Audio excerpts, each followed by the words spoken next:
नमस्कार दोस्तों, स्वागत है आपका मेरे YouTube चैनल BMS ट्यूटोरियल में। फ्रेंड्स, अगर हम बात करें तो आपको हमारे चैनल पे सभी ईयर्स के BMS के लेक्चर्स मिल जाते हैं, वो भी सभी के सब्जेक्ट वाइज।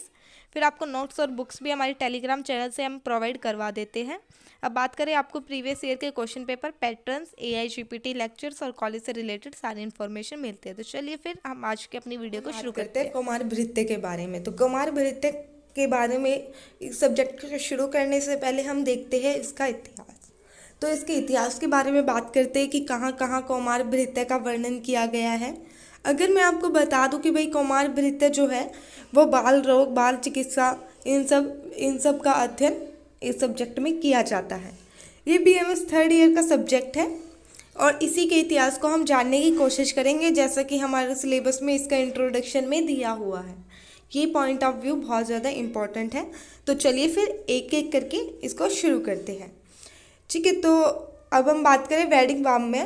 तो ये क्या है, विश्व का सबसे प्राचीन साहित्य माना गया है। इस वीडियो को शुरू करने से पहले मैं आपको बता दूं, अगर आपको ये नोट्स चाहिए तो लिंक हमने डिस्क्रिप्शन में दे दिया है, आप वहाँ से क्लिक करके ये नोट्स प्राप्त कर सकते हैं। ठीक है, तो वैदिक वाङ्मय जो है वो सबसे प्राचीन जो साहित्य है वो माना गया है विश्व का। लेकिन इसमें जो अष्टांग आयुर्वेद है उनका स्पष्ट रूप से वर्णन नहीं मिलता है। कहने का अर्थ क्या है कि जो आयुर्वेद है, हमने आयुर्वेद को 4 भागों में, मतलब 8 भागों में विभाजित किया था। 8 है वो। हमने आयुर्वेद को क्या किया था, 8 भागों में विभाजित किया था। हमने नहीं किया था, जो हमारा आयुर्वेद है ना वो 8 भागों में विभाजित है, मतलब उसका जो आयुर्वेद का जो वर्गीकरण है वो 8 भागों में किया गया है। ठीक है, तो जो वैदिक वाङ्मय था जो सबसे प्राचीन था, इसमें तो अष्टांग आयुर्वेद का जो है वर्गीकरण नहीं मिलता है कि कैसे भाई इसका वर्गीकरण हुआ, कुछ नहीं पता चलता है इसके बारे में। लेकिन बात करते हैं विष्णु पुराण की, यह भी एक ग्रंथ है। तो बात करें विष्णु पुराण में क्या मिलता है, इसका वर्णन मिलता है। अब देखा जाए कुछ संकेत मिलते हैं। क्या संकेत मिलते हैं कि जो नारायण भगवान थे उन्होंने आचार्य धन्वंतरी जी को एक वरदान दिया था कि मतलब उनके पिछले जन्म में आचार्य धन्वंतरी जी को उन्होंने क्या दिया था, एक वरदान दिया था कि तुम काशी राज के गोत्र में उत्पन्न होकर तुम क्या करोगे, आयुर्वेद को 8 अंगों में विभक्त करोगे। ठीक है, तो तभी क्या हुआ था, द्वापर युग में धन्वंतरी जी द्वारा ही अष्टांग आयुर्वेद का विभाजन हुआ था। तो विष्णु पुराण में दिया गया है कि किनके द्वारा अष्टांग आयुर्वेद का विभाजन हुआ और कैसे हुआ। ठीक है, तो इसके बारे में हमने आपको बतला दिया है। अब हम बात करते हैं नेक्स्ट कि वैदिक वाङ्मय। वैदिक वाङ्मय का मतलब क्या है, जैसे ऋग्वेद, अथर्ववेद। ठीक है, तो इनके मत अनुसार देखते हैं। चलो, उसको देखने से पहले हम एक चीज़ और देखते हैं कि जो आयुर्वेद का मत है वो क्या है कि कुमार भृत्य में प्रस्तुति, स्त्री चिकित्सा, बाल चिकित्सा, विज्ञान, ये समस्त विषय दिए जाते हैं। लेकिन आजकल जो आधुनिक मत चल रहा है उसमें कुमार भृत्य के अंतर्गत हम बाल स्वास्थ्य व चिकित्सा मात्र तक ही इसको सीमित रखते हैं। ठीक है, तो ये हो गया। अब हम नेक्स्ट बात कर लेते हैं।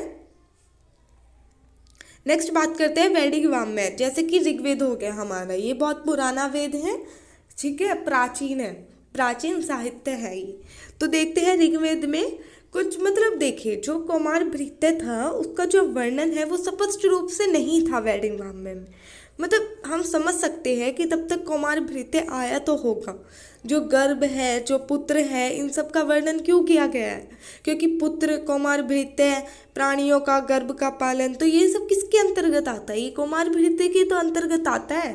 कुमारों की सेवा करना, ठीक है, कुमारों की चिकित्सा करना, तो ये सब कुछ जो भी है वो कुमार भृत्य के अंतर्गत ही आता है।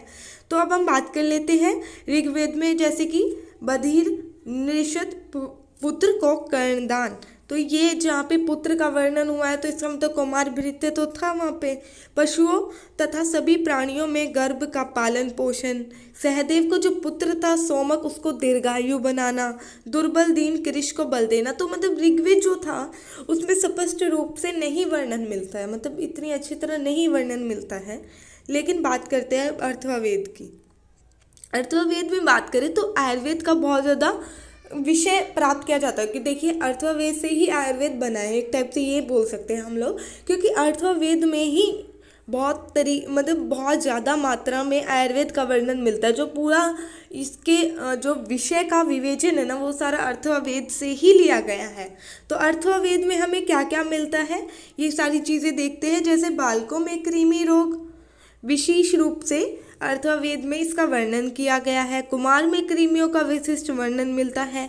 अंजन का विधान मिलता है, रक्षोघन द्रव्य मिलता है, मेधा जनन मिलता है।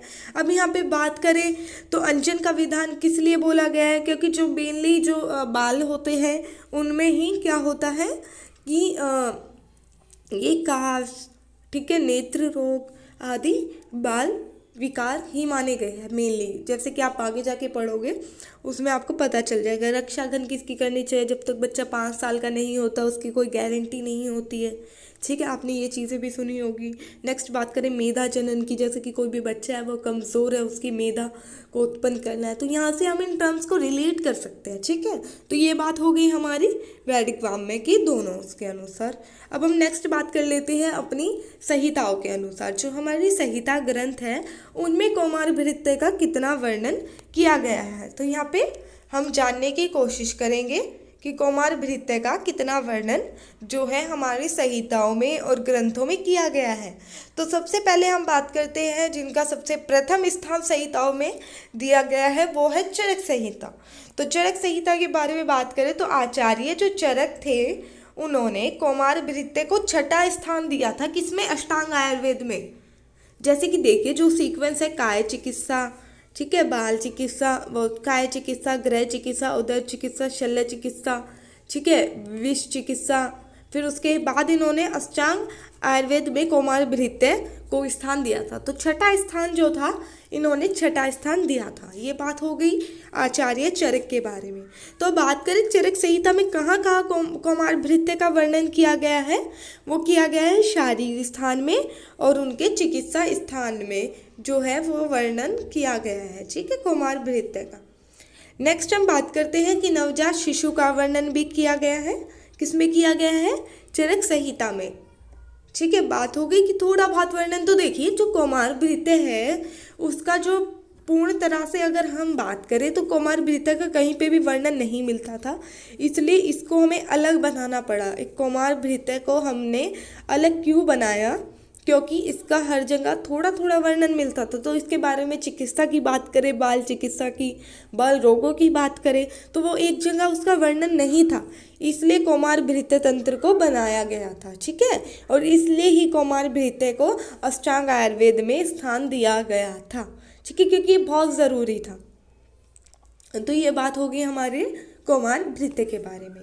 अब नेक्स्ट बात कर लेते हैं हमारे आचार्य शुश्रुत जी के अनुसार, ठीक है। तो देखते हैं जो आचार्य शुश्रुत थे उन्होंने अष्टांग आयुर्वेद में कौमार भृत्य को 5वां स्थान दिया था। कौन सा स्थान दिया था, 5वां स्थान दिया था।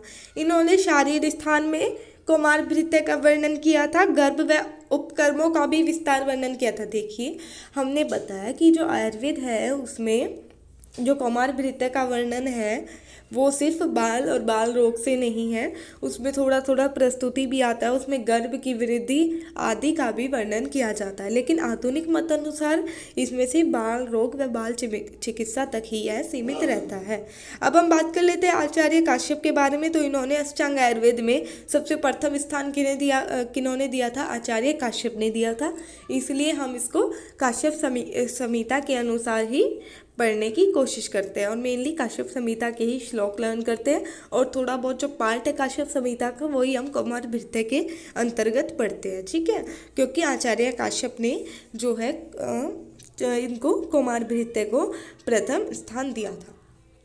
तो ये बात तो हो गई हमारे आयुर्वेद के अनुसार कि कैसे कैसे विकास हुआ। सबसे पहले हमने क्या जाना कि भाई जो हमारे वैदिक वाङ्मय है जैसे कि ऋग्वेद, अथर्ववेद, तो इनमें कैसे स्थान दिया गया था। फिर विष्णु पुराण में उसका संकेत मिला था कि जैसे कि जो भगवान नारायण थे उन्होंने धन्वंतरी जी को बोला था, तो ये सारा संकेत मिला था जो मैंने पीछे बता दिया, ठीक है। फिर हम नेक्स्ट बात कर लेते हैं कि भाई जो चरक संहिताओं में कैसे कैसे वर्णन किया गया और कैसे कैसे संहिताओं के अनुसार उनका स्थान दिया गया है। तो ये बात हो गई हमारी संहिताओं के अनुसार, ठीक है। तो फिर हम नेक्स्ट बात कर लेते हैं। वैसे एक बात और बता दूं कि सबसे पहला स्थान जो है कौमार भृत्य को काश्यप संहिता में दिया गया है, दूसरा स्थान जो दिया गया है इन्हें अष्टांग हृदय ने दूसरे स्थान पर रखा है अष्टांग आयुर्वेद में, ठीक है। फिर सुश्रुत ने रखा है 5वें स्थान पर, फिर चरक ने रखा है, ठीक है।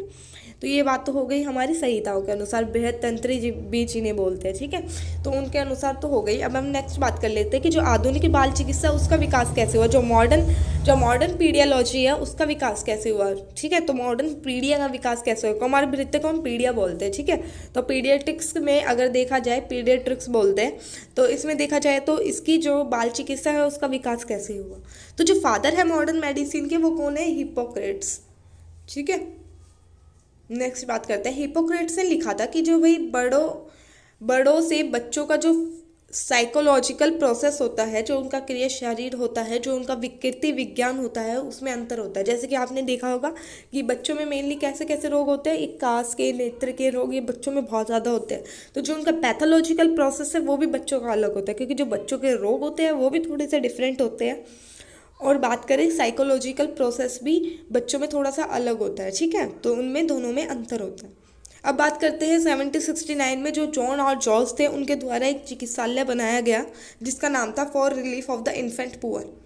और इसकी स्थापना कहाँ पे की गई, इसकी स्थापना लंदन में की गई थी, ठीक है। लेकिन क्या हुआ था कि ये 30 साल बाद बंद हो गया था। लेकिन यहीं से हम कह सकते हैं कि जो मॉडर्न बाल चिकित्सा है उसका विकास हुआ था। तो मेनली बात क्या करते हैं कि भाई जो फादर ऑफ मॉडर्न मेडिसिन थे वो कौन थे, हिप्पोक्रेट्स थे। उन्होंने क्या किया था कि भाई उन्होंने बताया था कि जो बच्चों का साइकोलॉजिकल प्रोसेस और पैथोलॉजिकल प्रोसेस है वो बड़ों से डिफरेंट होता है, ये चीज़ उन्होंने बताई थी। फिर उसके बाद जॉन और जॉर्ज आए थे 1769 में। उन्होंने क्या खोला था, एक चिकित्सालय खोला था जिसका नाम था for relief of the infant poor. और इसकी स्थापना कहाँ पे की गई थी, लंदन में। और 30 साल बाद बंद हो गया था, लेकिन यहीं से जो है वो बाल चिकित्सा का जन्मदाता कहे गए हैं, ठीक है। तो यहीं से ही बाल चिकित्सा का जन्म हुआ था। आगे चलकर काफ़ी समाज सेवी संस्थाएं आई जिन्होंने पूरे देश में जाके वेल बेबी क्लिनिक्स की स्थापना कर दी गई। तो यहीं पे ये जो हमारे एक संक्षिप्त रूप में हमने जो है कौमार भृत्य के इतिहास का वर्णन करने की कोशिश की है। और आपको बता दें कि ये आपके एग्ज़ाम के पॉइंट ऑफ व्यू से बहुत सफिशिएंट है जितना हमने बताया। जैसे जैसे हमने बताया अगर आप वो पॉइंट्स भी लिखते हैं तो आपको काफ़ी अच्छे मार्क्स मिल सकते हैं। अगर क्वेश्चन आता है 5 नंबर में लेट सपोज, तो आप बहुत अच्छी तरह इसको रिप्रेजेंटेशन कर सकते हैं जैसे हमने आपको सीक्वेंस वाइज बताई है, ठीक है। तो ये बात होगी आपके कौमार भृत्य के इतिहास के बारे में। ये लेक्चर आपके BMS 3rd ईयर के लिए और आपके AIGPT के लिए भी बहुत ज़्यादा इन्फॉर्मेटिव है, क्योंकि जैसे ही आप लेक्चर पढ़ते हो उसके बाद आप अपने AIGPT के MCQs को सॉल्व करके देख सकते हैं। अब हम इसके बाद बात करें आपसे कि भाई इसके बाद जो हमारी सीरीज़ चलेगी वो कैसे चलेगी। तो इसके बाद हम बात करेंगे कौमार भृत्य के परिचय के बारे में। फिर हम काश्यप संहिता के लिए एक वीडियो हमने स्पेशल बनाई है, इसलिए हमने काश्यप संहिता का यहाँ पे वर्णन नहीं किया। तो अब ये चलेगी जो हमारी सीरीज़ चलेगी ना, वो चलेगी कौमार भृत्य के ऊपर, जिसमें हम आपके पेपर 1 पेपर 2 का सारा सिलेबस करवा देंगे और आपका जो है सिलेबस का एक बार पॉइंट ऑफ रिव्यू भी देखेंगे एक वीडियो में। अगर आप चाहते हैं कि हम आगे आपके लिए ऐसी ही वीडियो लेके आए या किसी और टॉपिक पे लेके आए तो हमें कमेंट करके बताना ना भूलिएगा, ठीक है। तो ये बात हो गई हमारी यहीं तक। आज के लिए इतना ही, नेक्स्ट वीडियो में मिलते हैं। धन्यवाद।